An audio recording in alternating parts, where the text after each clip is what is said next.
bread. It's pretty much almost always served during the Sabbath celebrations and any major holidays. When we start to braid bread, obviously you need to have strands that you can braid. So I start with, I've already made all my bread, portioned it out. And it's already risen once, so it's kind of nice and stretchy.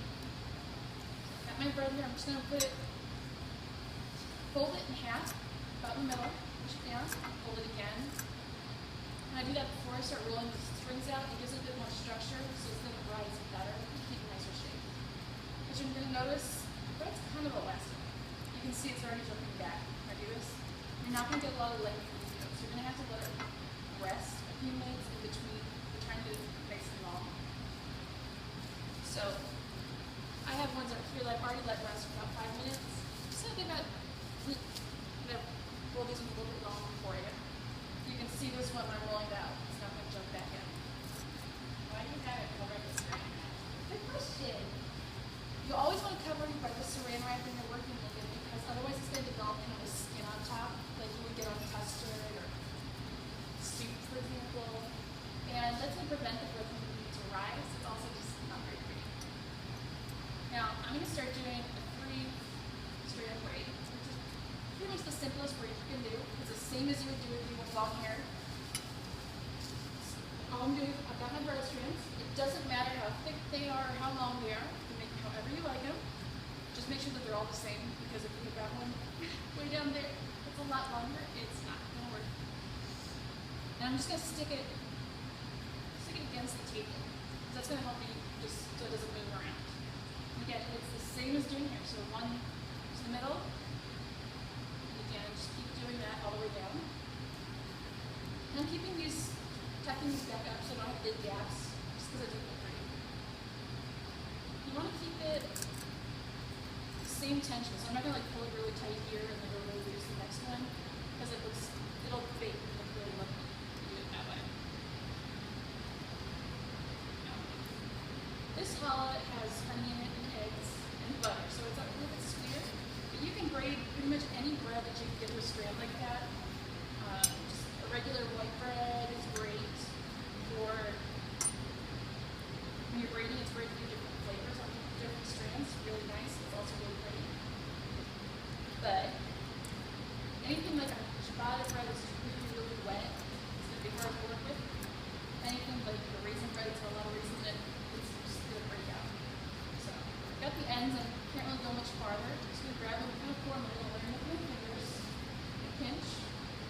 And pull off this excess. So it kind of makes like a little nose here. See that? And then look where my braid comes together here. There's a little hole. Take that nose and just tuck it in the hole there. Do the same thing on the other side. Tuck it under. Now you could leave it like that, but I've got such a nice long one. You could do a snail shell. It's cute for Valentine's Day, so do a heart. And just do a round today. And then we're going to cover it back up and let it rise until it's doubled in size and bake it. Excess here. I've got a sheet pan already. I've got first on the bottom. I'm going to actually just go ahead and bake it right on here. Cover this up.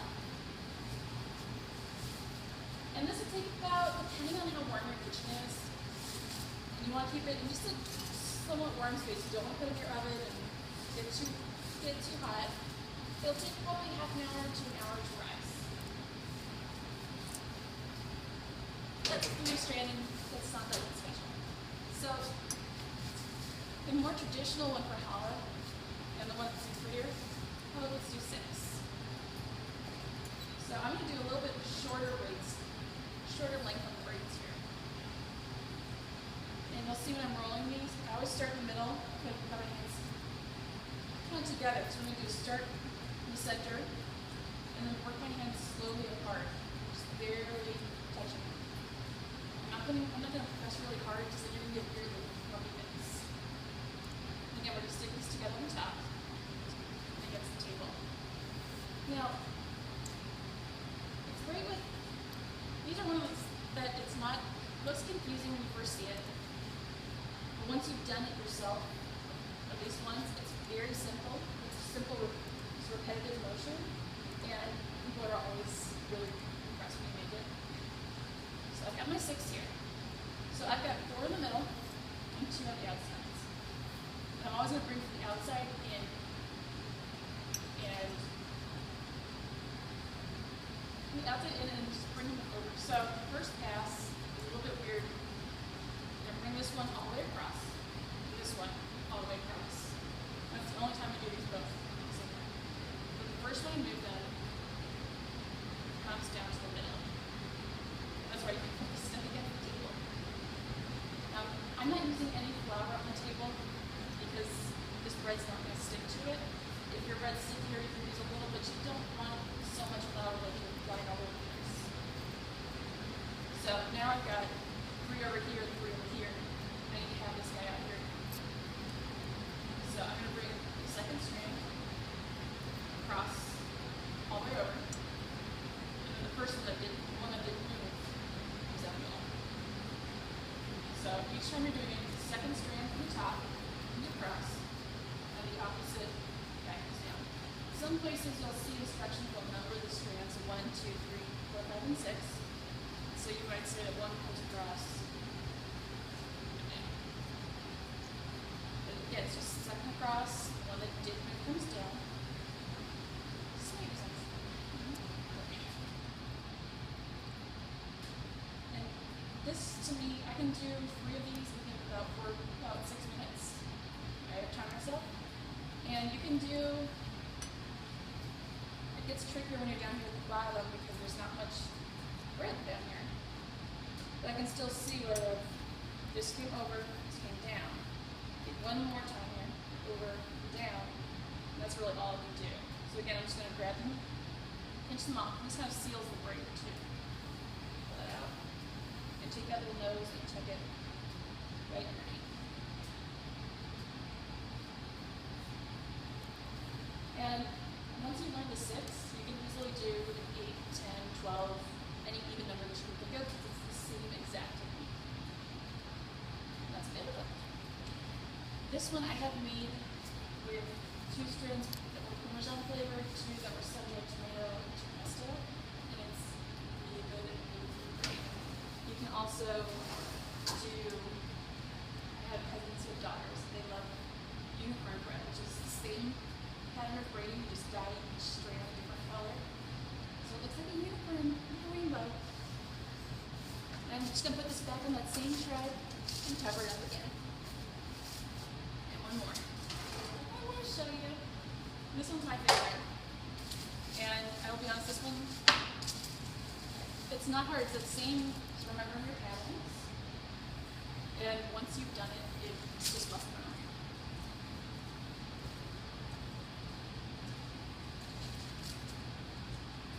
And with the 9s, again, once you get done learning how to do the 9s, it's basically the same thing doing 5, 7, 13, 121.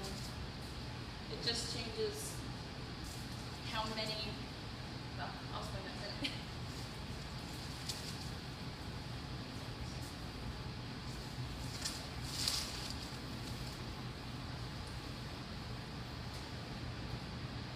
So I've got a group over here, of 5 and a group of 4. I'm going to take this group of 5, and this first one here, I'm going to go over 2 and under 2 to the middle. And then he's going to join these 4. So I take the first one here, go over 2 and under 2. That's it. And I just keep doing that until I run out of breath. So over 2, under 2. And you'll see that this one just becomes the middle, so each time I'm doing it over, it's a different strand.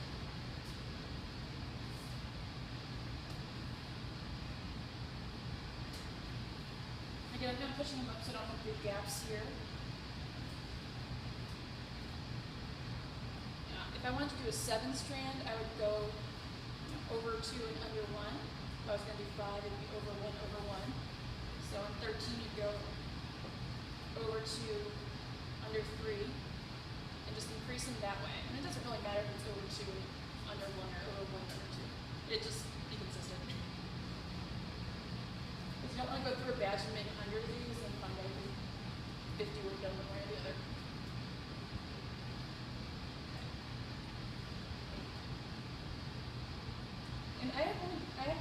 this one, I've made this one probably 10 times maybe. 10 of those are this one, so it's not something that's that, once you get the basic idea, it's not that hard, or that long to do. And most Jewish, for Sabbath breads, you're usually going to see probably a 6 or an 8. But this one's just great. And it is more common for wedding breads in Poland and Ukraine. Yeah, I'm coming kind of towards the end here. Just gonna grab this off. You can save this, you can make a little roll for yourself. Right, just get rid of it. And just tuck these guys under.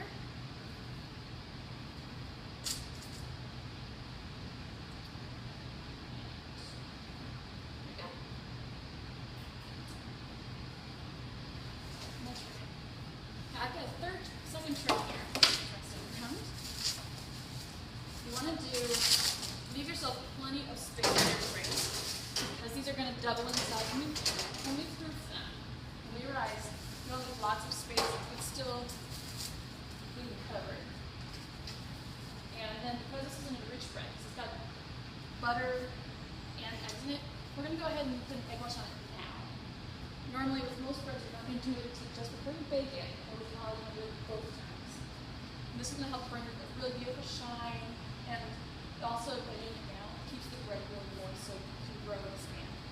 So just lightly brush it, and you don't want to go all the way down the sides so your bread, your egg wash drips on to your pan. You can sometimes you get really dry egg bits when you bake it, or it can even sometimes prevent your bread from rising as much as it should.